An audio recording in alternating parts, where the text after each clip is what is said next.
కల్వకుంట కుటుంబం కాస్త కలహాల కుటుంబంగా మారిందని కేటీఆర్ను ఎమ్మెల్యే బల్మూరి వెంకట్ విమర్శించారు. స్వయంగా కేటీఆర్ చెల్లెలు ఆయన్ను ప్రశ్నిస్తూ లేఖ రాసిందని ఆయన అన్నారు. ఆయన కుటుంబమే సరిగా లేనప్పుడు తమ పాలనపై విమర్శించే హక్కు ఆయనకు ఉందో లేదో ఆలోచన చేయాలని తెలిపారు. ప్రతిసారి నిలదీస్తా ప్రశ్నిస్తా అని మమ్మననుడు కాదు.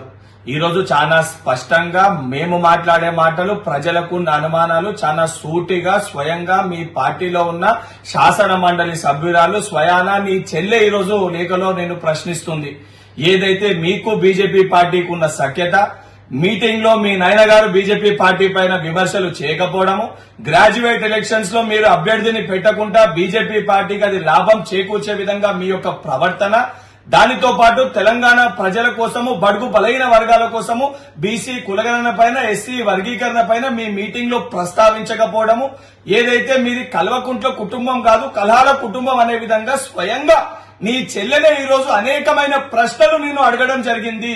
మీ యొక్క వివరాల పైన మీ చెల్లెకి అసొంటి యొక్క అనుమానాలు ఉన్నప్పుడు, మీ కుటుంబమే లేనప్పుడు నువ్వు బయటికి వచ్చి మా పైన మాట్లాడి మా ప్రభుత్వాన్ని విమర్శించే హక్కు నీకుందా? ఒక్కసారి నిన్ను నువ్వు పునరాలోచించుకోవాలని చెప్పి కేటీఆర్ ని సూచిస్తూ, తను అడిగిన ప్రశ్నలకి ముందు సమాధానం చెప్పి దాని తర్వాత బయటికి వచ్చి ఇటువంటి నీతి మాటలు మాట్లాడాలని చెప్పి కేటీఆర్ ని హెచ్చరిస్తున్నా.